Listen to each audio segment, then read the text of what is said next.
আব্বা আব্বা হ্যাঁ আমার 1 কোটি টাকা লটারি পেতে গেছে ইয়ে।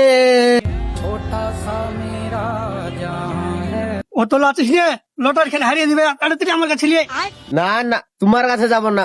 সকালে কি করলে তুমি আমাকে? বরাবর থেকে এই বাড়ি সোজা তুই আর আসবি না। রায় গেল ধরে পাকিয়ে গেল, কাটার দিকে ধ্যান নাই। ও মাধ্যমিকটা দিল না, নাহলে মমতা এখন 1,500 টাকা মাসে দিচ্ছে, ওটা পাই দাও। তা তুই আমাকে মারলি তো আমি আম্বানি একাত্তর বাড়িতে ঢুকবো, সেদিনকে তোকে দেখাবো।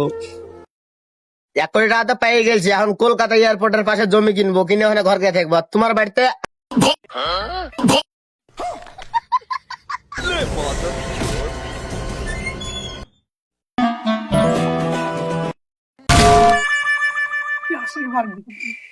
কি ব্যাপার পবন ভাই, তোমার বেটা তো লটারি লেগেছে 1 কোটি টাকার, খবরের কাগজে দেখনু।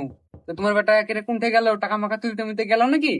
না না, আমি ভাবনু যে শুয়ার বাচ্চা 1 কোটি টাকা পাইলো, তখন আমি ভাবনু যে আমি কষ্ট করে ছোট থেকে মানুষ করেছি, তো ওই 1 কোটি টাকার মধ্যে 50-60 লাখ নিয়ে আমি এনজয় করবো বুড়ে বয়সে।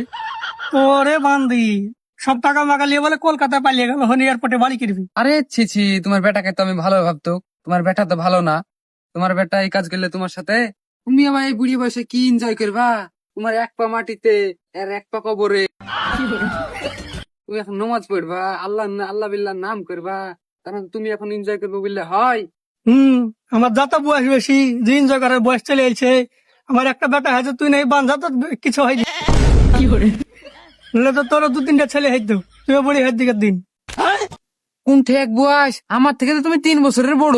না না, 3 বছরে না, আমি তোর আব্বাই এক সৎকার, ওই একই বয়সের। দিব কাঞ্চা হলে চর বছরে গিয়ে এমনি আমার বেটা 1 কোটি টাকা নিয়ে পারলে আমার চিন্তা হয়েছে, আবার কাঞ্চা খাইছে ভুল বল বকছি। না পবন, তোমার সাথে বসে থেকে আমার লাভ নাই। চা নাই, বিড়ি নাই, কিছু নাই। তোমার সাথে বসে থেকে আমার তো টাইম করাই হবে।